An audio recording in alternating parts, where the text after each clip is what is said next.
Drake, it's an absolute pleasure to have you back on the podcast again. How you doing? Doing good, man. How you doing? Good, Thank you for good. having me. No, you're welcome. It's really good to have you back on, and I'm all good, thank you. Just being, busy with work and podcast. You know how it is, and Yeah, yeah, for sure. it's the first time we actually been on video together because last time we did audio, didn't we? And it was around like Yeah, a year ago. Um, yep. but like I know that your background is like you have a background in from like Ukraine. It's where your roots kind of come from. And this podcast, I kind of thought about, talking about the situation in Ukraine, how it's affected you, the things that you've been doing as this has been ongoing kind of thing. Like, where would you kind of like to start?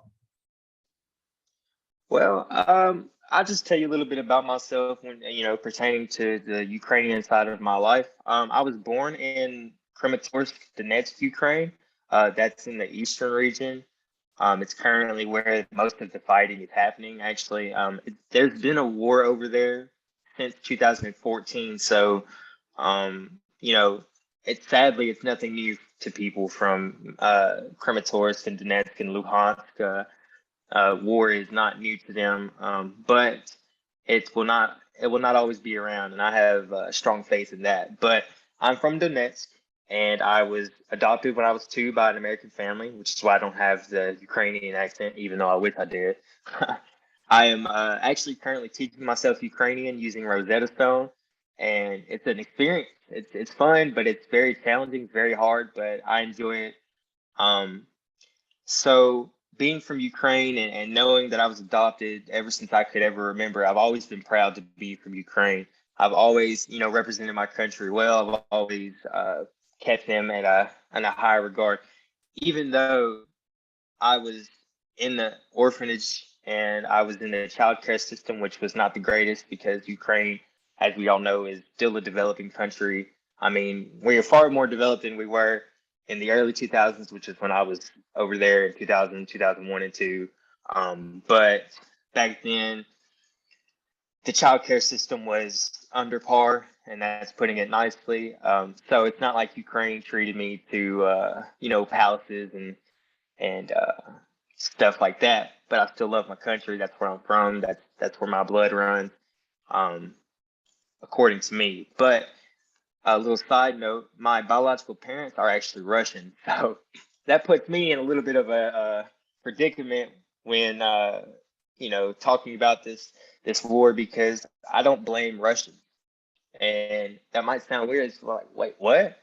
I blame you know Vladimir Putin and the government's tactics of brainwashing because let's be honest, that's what's going on over there. There is no way a normal person could look at the situation that's going on in Ukraine and be like, oh, it's okay.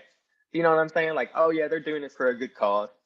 So that's just how I feel about it. And I'm not trying to go on off a tangent, but that's why it puts me in a little bit of a tough spot when I talk about, how I feel about Russians and Ukrainians because I'm kind of both, but I was born in Ukraine, so first and foremost, I'm Ukrainian.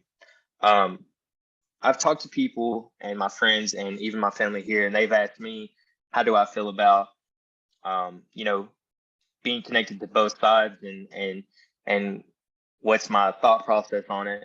And I've told them it's like this. It's like Ukraine and Russia are brothers. Brothers fight, but you would never hurt each other. And that's why I don't blame Russia because I believe if anybody else was in power with a sane mind frame and not the twisted misconception that Putin has on Ukraine, saying that, the Soviet Union created Ukraine, which is not true, obviously. You can just go back and look in the record books if you need validation for that. But that's besides the point. The point is, I believe that Ukraine and Russia can coexist. It's just there needs to be a major philosophical change in thought for the Russian government as it is right now. And I don't know if that's going to happen on its own free will. It might have to be forced. Either way, we will be victorious and we will come out better from this. And that's kind of hard to say because of the amount of loss and pain that we as Ukrainians are experiencing, at home and even abroad. Obviously, the pain is different, but that's just kind of a little bit of a background on my connections to Ukraine and Russia both. And I could never be prouder. I could say this right now with my whole heart. At this very moment, I'm the proudest person to be where I'm from today, rather than when I first found out. And it's kind of ironic to say that, but that's just how I feel. Yeah, no, I really appreciate you for sharing that about your life and your background and where you're from. And I think it must give you this scope on both sides, like you said, being having those Ukrainian roots of where you're from, and then your parents being like Russian in Russia. And like you said, brothers fight and that kind of thing, fallouts, and like Ukraine and Russia, like those brothers, and they've been at war for a while. But like you said, like having a president in that mindset, which it's almost it's not sane, it's not moral, and there's no justification for those decisions and that attitude. It's like a Bond villain, really. That's the way I see it. It's like something you see in a film, and Right. I think, like you said, that the hardship that you went through as a kid, and that those times you went through, like that you mentioned. I think, do you think that's kind of like made you stronger as a person, and given you like this resilience? So yeah, so that's a perfect adjective for that. Um, and so when I talk about, so speaking from a personal perspective, speaking about myself, even though I don't remember the time in Ukraine that I had, obviously I had to survive through the malnourishment and the neglect. And I don't believe it was, they didn't intentionally just throw me off to the side, but you got to think there's hundreds and hundreds of other kids in that orphanage. It's not like where you have each caretaker has a child, and you know what I'm saying? So I don't blame the orphanage for that. That's just the cards that I was dealt. But I do think I 100% agree with you when you say that my upbringing has kind of instilled this feeling of, and this mindset of resiliency, because even when I got to America, life didn't get easier. I was born with a disability, so a lifelong disability. So it's not like as soon as I got to America, life was just peaches and cream. I had to go through surgeries and PT and all that. But I believe in my heart, when I look back about where I started, if I can make it through that, I can make it through anything. You know what I'm saying? And I believe God carried me through that. And I don't know if you're, religious, and we're not gonna get into that, but that's just what I believe in my heart. And yeah, I agree with you, man. I think, me being Ukrainian, but I believe all Ukrainians are resilient. And we're proving that right now, because the aggression that we're facing, yes, it's very out there and it's very open, but that's because of social media. But this is not the first time Ukraine has, dealt with oppression and aggression from Russia.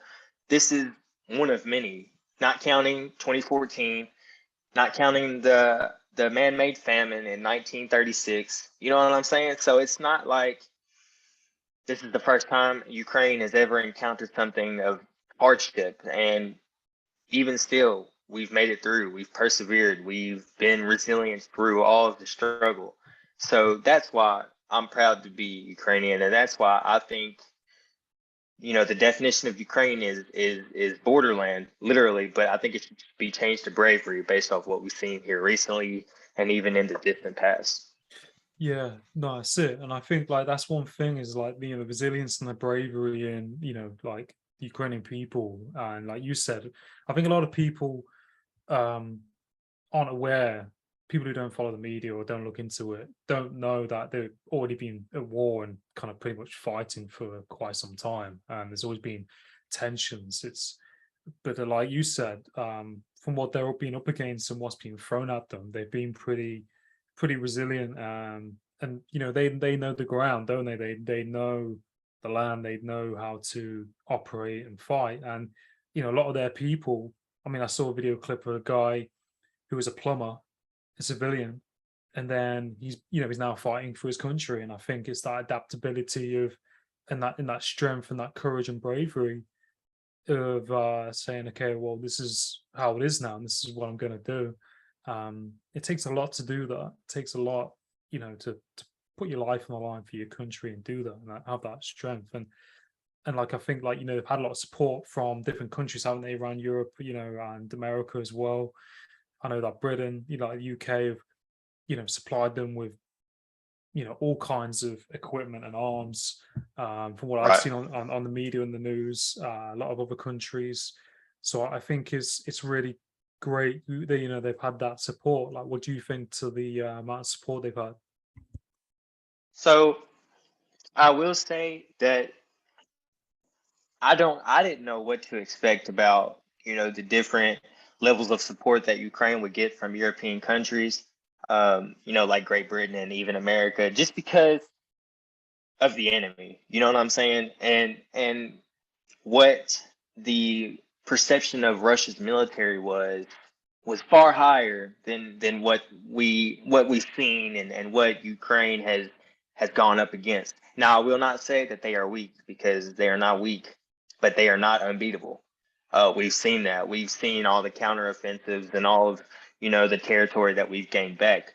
But I will say, with all the weapons that we've got from all the different nations, I say we, but I appreciate that personally as a Ukrainian, and I'm also sure that the entire country appreciates that, because you got, you got to look at it this way: you're not just defending us; you're defending yourselves. You're defending the right to a freedom of choice, a freedom of life, because Ukraine is the gate to Europe. Ukraine is the first country that Russia sees. So that is the country that they feel they need to take over in order to take over all of Europe. This is oddly sounding like World War II, which is, to me, not a coincidence, if you're asking me, because we've seen the same type of tactics used by the Russian military as was used by the Germans, see the Blitzkrieg in the very beginning of the invasion. But given that all the weapons that we have received, I still believe we need more. And this is not me trying to sound, greedy or unappreciative, or, anything like that. It's just, we have to be sure that when this war is over, it's actually over. You know what I'm saying? We can't just, oh, we'll take a ceasefire, and then 3 years later, it starts up again. What's the point? You know what I'm saying? What was the point of providing all those weapons and all that aid if it's not really over? It's kind of like, what I've been watching? I've been rewatching Harry Potter, and Russia and Putin kind of reminds me of Voldemort. Every time you think you beat that guy, this guy comes back some other type of way. You know what I'm saying? So we just got to eliminate the evil here, and we need all the help we can get. Obviously, Ukraine's not the largest country, so we don't have the best military. We didn't have, all the best equipment, but we do with what we have, and we make work with what we have to make work with. And I think we've obviously utilized all the weapons, very greatly. We've seen all the success. We have failed. I'm not going to sit here and act like we're just skating through. But we appreciate what we've gotten, and we humbly ask you for more, because we need it. And to be honest, the world needs this war to be over. Yeah, no, I think that's a really good points. And I think, like you said, like Ukraine's that kind of gate, isn't it? And there's a lot of, I think there's a lot of media out there, and there's a lot of news, and there's a lot of, like, I think there's a lot of scaremongering, and there's a lot of, hit this and that. And you have to be kind of careful what, I think you look at, like with the media in over there. I kind of look at it, and I kind of pick it apart, and kind of make up my own minds, and or I'm very mindful of where I get it, because I think the thing in Ukraine, the whole situation is changing a lot very quickly. So the Hmm. media is always changing all the time. Hmm. So it's kind of looking where it's coming from, what's happening, and I think the sources. I know, is it Radio Free Liberty Europe or something like that? Yeah, yeah. They do a lot of, like, documenting on the situation, that the Ukraine soldier operator Starsky, he does like blogging on the situation as well. Right. Um, But yeah, I think like, we can't be blind to what's happening, and we, need to continue that support. Um, and like you said, the Ukrainian people, they um they take what the equipment they've got, they make good use of it, and they just kind of adapt and go with it. And they've not had um at the start lots and lots of equipment, but then they've been supplied training. I know that there's Ukrainian soldiers being trained in the UK by our Right. military. I've seen that. Yeah. So yeah, a lot going on, and also people have traveled over there internationally. So there's so many lenses to it. Oh, for sure. And it's funny you bring up the International Legion of Defense. I believe that's what the Armed Forces of Ukraine calls it. Um, but I really liked the intuitiveness of that, and because you have to think about this. You get all these people from all these different countries. You put them in one squadron, one platoon, whatever you want to call it, and instantly they're able to come together. Even with all the language barriers, they're able to set a common goal, and that's to defend Ukraine. That's to defend democracy, to defend freedom. And I think that's a major thing, between the differences of the militaries. And I'm not going to act like a military expert, but this is from what I've seen from my eyes. Russia struggles because Russia has no goal. Now, you can say, oh, it's our goal. At first, it was their goal to take over Kyiv. That was their goal. Then it is their goal to take over the southern part of the Ukraine. Then it's their goal to take over the Donbass, which is the eastern part of Ukraine. If you want to achieve a goal, you have to achieve one and then move on to the other. Now, I'm not trying to help Russia because nobody wants to do that. Screw that. So y'all just keep doing what you're doing. You're doing great. Good job. But that's what you see with Ukraine. All of Ukraine, not just the east, the north, west. All of Ukraine has one common goal, and that's to save our cities, our villages, our towns, to save our country. Because without Ukraine, I wouldn't be here today. Without Ukraine, I wouldn't be the person I am today. So even though I'm not living over there right now, I will do everything in my power I can to save my country, because without it, I wouldn't be me. And, it's plain as that. Without the background that I've had, I wouldn't have the perspective that I have. And I believe my perspective is what helps me be successful in life. So that's just how I see it. And I think, like you said, that it shows you how much our backgrounds and our place of where we're from, our hometown, our country, molds who we are and our identity. And you think of like the resilience of the Ukrainian people. That's something that isn't new, and I think that's something that is very noticeable with the situation over there, and their strength. And like you said, if like there's no goal with Russia, they just kind of like, I think they've, you see how many different generals they've lost, how many people in command they've lost, how many troop. Apparently, I saw on a article around like 50,000 soldiers. I mean, I know there's been heavy losses in Ukraine, but I don't think it's the same as Russia. Definitely not Um, the same. and yeah, it's just ludicrous, really, when you think about it. And like, what on the day of it, like, where was you kind of like, what was your reaction to it when it happened? Did you kind of think it would happen? So it's funny. Well, it's not. It's ironic that a few days before, I wrote an article for my university's newspaper about Ukraine and about just the importance, just to let people know that Ukraine's important. And I think like 4 days later, I'll tell you exactly what I was doing. I was sitting on my couch playing the PS4, and I look down on my phone, and CNN pops up, and it says Russia's full-scale invasion of Ukraine has begun. And I'm like, what? Like, what just happened? And I'm thinking it's like, you know, I don't know. I didn't know at that moment. I didn't know what to think, because you never think it's going to happen until it actually happens. You never think somebody's going to bomb a maternity hospital until they actually do it. You know what I'm saying? So I believe I don't think it really set into me until I started seeing all of the pictures and the news art and the videos, and I'm gonna be honest with you, Adam. It was tough. And I'm not gonna sit here and act like I can attest to what people that are actually over there are going through, because I can't. But from an emotional standpoint and a mental standpoint, um, that was probably one of the hardest nights of my life, hardest 2 weeks of my life, because I've loved my country as much as I love my family, and it felt like a piece of my heart was just ripped away when I saw that headline and I was watching those videos and those bombs rain down on Kyiv and the other parts of Ukraine, and all I could think about was my family, and how there's a strong possibility I would never meet my parents. There's a strong possibility I would never know my grandparents or even see anybody that I am sharing the same type of blood with, the same genes with. And don't get me wrong, I love my adopted family, love them to death, would do anything for them. But you would also, as an adopted person, you have that thought in your head, man, I wonder what my other family's like, because it's wild to me.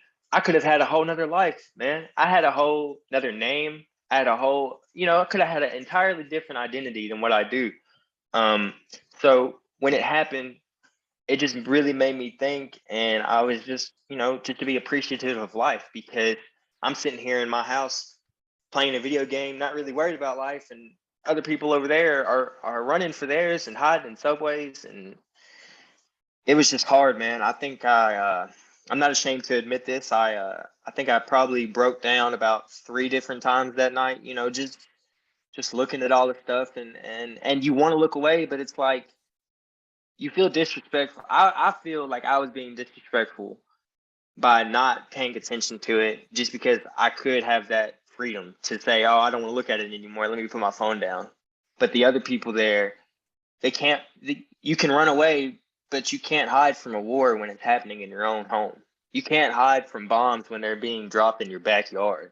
So I just try to stick with it. I try to stay strong and try to be positive about it. Um, that's just all you can do, and that's all I tried to do that night. It was definitely one of the toughest nights of my life. I feel like it's right behind when my mom passed away. So yeah. Mm. Yeah, and I think I appreciate talking about that and sharing like what happened and what went down with yourself, because I think like you said, it's difficult because it's where you're from is like part of your identity and who you are, doesn't it? And I think like you said, one of the things like you obviously you have a great family and everything where you are, but then there's relatives that you worried about maybe not seeing and wanting to see them one day and all of that. And I mean the whole situation of what unfolded and to find out like on your phone, it's not the easiest thing. And I think like you said, you have to just try and manage how you kind of react to it and what you pay attention to. And I think how much you because I think like there's a certain amount of things that we can't control, but how we react to it is I think like a big thing, especially in terms of what's happening in the news. But I think like it's something that needs to end, needs to finish. And for for Ukraine's sake and everyone else's, because I think it's it's difficult in your situation because it's so much of kind of like who you are, if that makes sense, like in your heart. Oh, for sure, for sure. Uh, And I'm sorry. Go ahead. no, it's fine. Well, I was just like, like, let me provide a different point of view for you, because I'm sure you haven't heard this one yet, or maybe you have. Um, so it's like this.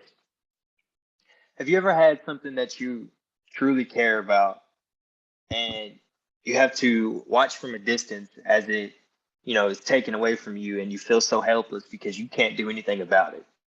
You know what I'm saying? It's like, so with Ukraine being attacked, like you're attacking me, but I can't do anything to stop you because I can't fight on the front lines because I'm not there. And I can say this with 100% honesty in my heart, Adam. If I could go over there right now and fight on the front lines, like I would sacrifice everything that I have right now to see Ukraine free and peaceful again. And people might think I'm crazy for that because, dude, you got a perfect life right now in America. You know, you've got all these possibilities, all that. But sometimes it's not about yourself. Sometimes you have to think about the life after yours. And I couldn't live with myself knowing that if I had the opportunity to help Ukraine in a more, direct and on the front line way, and I turned it down just to preserve my own life, I couldn't live with myself, man. Because how can I be proud of something I wouldn't protect? That's like having a family and then letting them all be taken away and not doing nothing about it. But oh, I'm still proud to be their family. You know what I'm saying? Like that doesn't make sense. Doesn't add up. It's wild because a lot of people, they ask me, why do you care so much? You're not there anymore. It doesn't matter. And it's like, no, it does matter because they're still with me. Like I feel like I have a connection with every Ukrainian because I'm one of them, they are one of me. You know what I'm saying? That's just how I feel. Yeah. No, I get where you're coming from, and I think like, it's like you said, if you had that opportunity and was able to go over there, then you would, based on, sometimes things that are bigger than ourselves, and thinking about other people after, ourselves, if that makes sense, and the the bigger scale of things. Because like you said, there's, you want to look after the next person, and so on and so forth. But I think like, based on your situation and, your background, I think it's understandable and logical that, you think that way, and I think it's, it makes you, I think, grateful for, you know current situation we're in, where we Hmm. currently live, I mean, and where we are, Oh, for for what's. sure. But then again, like you said, it's in your heart, and it's in your, it's in your blood, if that makes sense, to, because you got such a strong connection to Ukraine, because you've got ancestors and family from that area. So it's like, it's difficult, isn't it? Because you see kind of both sides to it, whereas I think a lot of people kind of like, oh well, all the Russians are bad and everything like that, and that's not the case. It's the tyranny of the person leading. Well, I wouldn't say leading, leaders don't do that, but kind of Yeah. controlling the Right. people. And I saw a crazy video where they're interviewing like, citizens in Russia, and Hmm. some of them don't want to see it. Some of them believe that there's Nazis in Ukraine, which is a load of horseshit.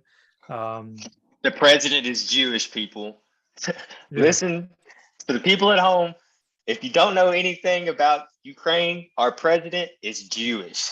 There are no yeah, Nazis in Ukraine. I am so sorry, but I just had to say that. It's just yeah, wild how that narrative got floated out there. yeah, yeah. It's crazy, and I think there's a lot of propaganda. I mean, I mean, I've heard some people say there's propaganda on both sides. Maybe, military videos and things like that. Yeah. Oh, yeah, for But sure.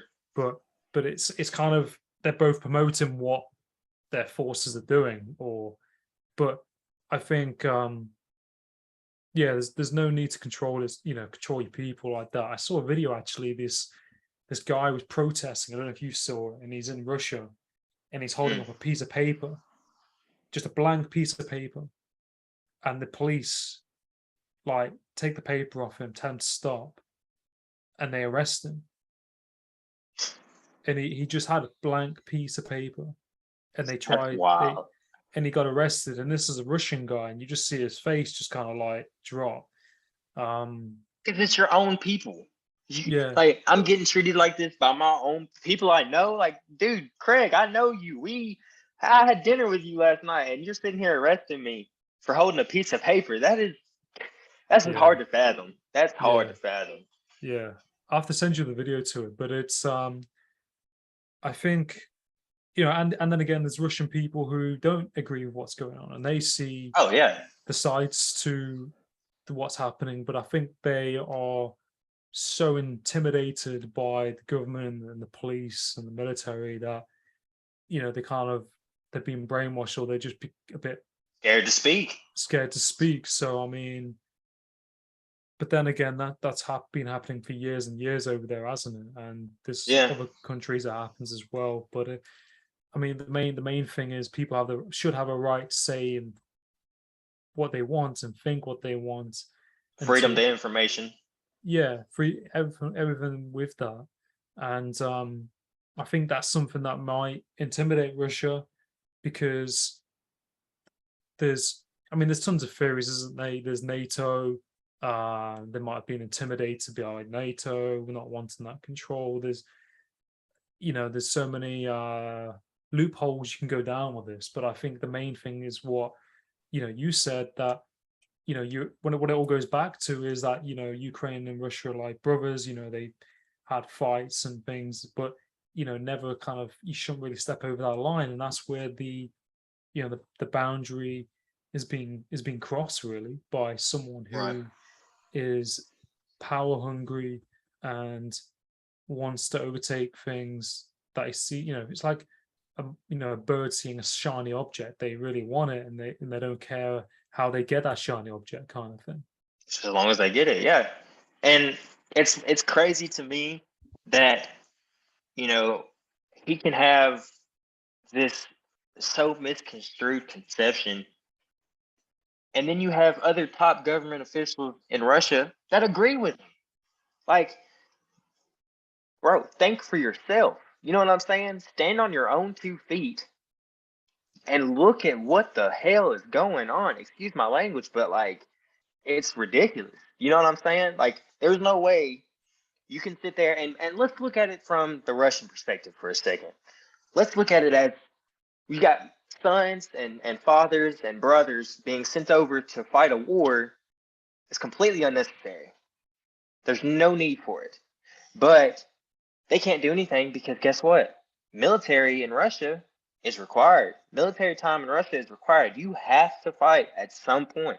I don't know if you watch hockey, but I do. I love hockey. There was a goaltending prospect that just got drafted by the Philadelphia Flyers. He's Russian, top goalie prospect. He got detained and sent back to Russia because he didn't join the military. He didn't. You know what I'm saying? So you mean to tell me you have your citizens, required to sacrifice their lives for something they may not believe in? You know what I'm saying? And that's why, unless it really comes down to it, I don't believe in the draft. Unless you truly need it, like Ukraine, for instance, I see why there's martial law. We need every person that is able and willing, and even sometimes not willing, but able to fight. We need them to fight because we're preserving our life. But if you want to be like Putin and just say, you know what, I think I just want to take over a country real quick. Let me go invade.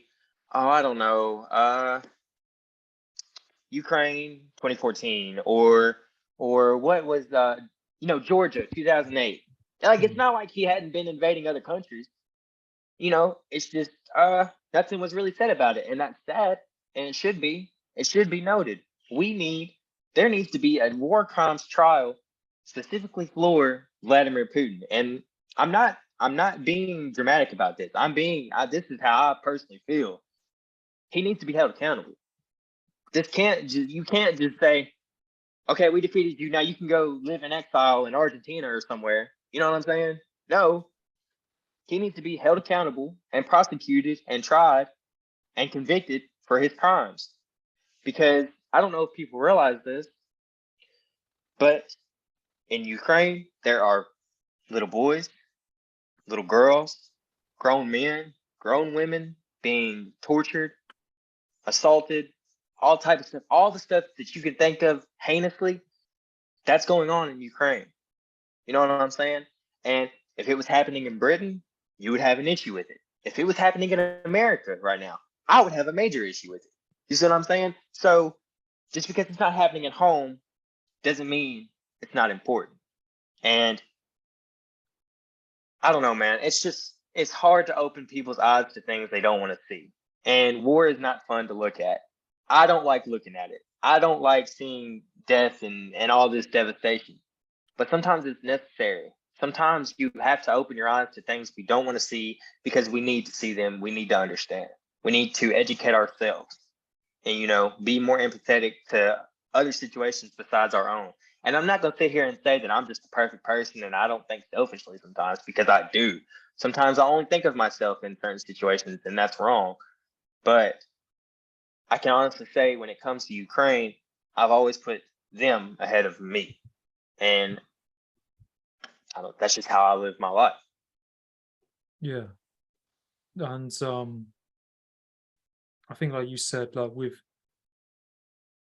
like with Ukraine and I think like the situation and just war in general, like you kind of do have to open your eyes because like you said, there is there are certain things happening, and if it was happening in your backyard or in your country, you wouldn't want other people kind of blindly not taking notice or not doing anything if it was, if that makes sense. No, yeah, for sure. But I think it will be interesting to see what unfolds and what happens. And I definitely think, in my opinion, and from what I see, that Ukraine will prevail through this, and like they will push through this. And I think in some way there might be something happening within the government in Russia.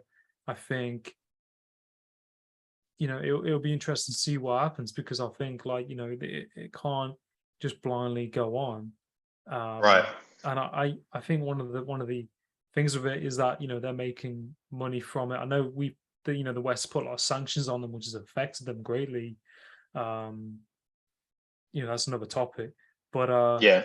I think it'll be interesting to see what pans out, especially with support from other countries. Because I mean, I've seen. I mean, this is another conversation, but I saw articles where Russia have been going into deep storage to get really old equipment. And the thing is, if you're sending people out, Soviet era equipment. Yeah. if they're sending people out ill-equipped, and you haven't got the resources up against new resources, you can't. I think their tactics is just to slam and bomb everything, Hmm. and then go in. But that's not, there's only so much you can do with that. Right. Like, Right. It's um, only so far that tactic can carry you for sure. yeah, definitely. And I just think, is there anything else that you want to touch base on, or anything you? Well, so I wanted to talk about one of a true friend that I've made. He lives in Kiev. His name is y'all can look him up on Facebook. I will send Adam his name and his contact information. He provides in-depth analysis of or perspective of what's going on. He used to provide daily posts, or every other daily post about the situation. He got a job now, so they're kind of more sporadic. But I believe he does a great job in posting about, talking about, and assisting Ukraine. He's listed multiple charities on his Facebook. I've had him on a podcast. His name is Vladislav Solodovnik. I just call him Vlad. You can just call him Vlad. But I will send you his name so you can leave it in the show notes. Anybody that's listening and even has $2 or £2, I forget that y'all don't do dollars over there, but any amount that y'all can donate to Ukraine, to any charity. Well, I wouldn't say any charity, because there are some people out there that want to take advantage of a bad situation. Just make sure it's legit. But if y'all feel it in y'all's heart that y'all need to donate, or y'all want to donate even $1 or two, whatever equals that to y'all, I would greatly appreciate it. I know my country would greatly appreciate it, because anything and everything helps. It doesn't have to be these lump sum $20,000 donations, 40,000. No, it can be $5 here, $10 there, $12. You know what I'm saying? So I think if y'all go see his page and look at all of his information that he provides, and the perspective and intel that he gives, y'all will furthermore understand what's going on and why it's important to support Ukraine and our fight for freedom. And there's one more thing I want to say before we get out of here and we wrap this up. I don't agree with the saying that if you're not raised somewhere, you can't be from there. And I've heard that a lot because I've had people tell me, like when I say I'm Ukrainian, they say, no, you're not. You're American. You're from Tennessee. You were raised in Tennessee. You were only born in Ukraine. It doesn't matter. It's the first 2 years. No, it does matter. Like wherever you're born, that's where you're from. You know what I'm saying? If I was born in Dyersburg, Tennessee, which is where I live, but if I was born here, then I'm from here. You know what I'm saying? But I just think it's important for people to, if you want to identify yourself as whatever, cool. Like wherever you're from, that's cool. But don't tell me what to identify as. See what I'm saying? Don't tell me that I only have to be American because most of my life was in America. You see what I'm saying? I don't think it's right for people to say you can't claim to be from here because you weren't raised there. And I feel like that's, attacking my nationality, and I don't agree with it. So I just want that to be known that whatever you want to identify as when it comes to your nationality, you do whatever you think is best for you because nobody knows you like you do. So that's all I want to say. Adam, I want to tell you, thank you, man, for having me on again, bro. I'm gonna have to let you come on my show for sure. It's the Box Factor. You can find it on all major platforms. It's got a blue and yellow logo. You'll see it.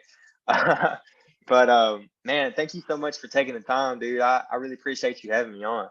Yeah, no, you're most welcome, Drake. And it's a pleasure to have you back on. And I really appreciate you sharing your story and what's been going on with you, and talking about the current situation. I know it's pretty difficult, and I applaud everything that you do, and your wisdom and resilience moving forward. And I wish you all the best, and everything that you're doing, talking about the subject, and with your podcast as well.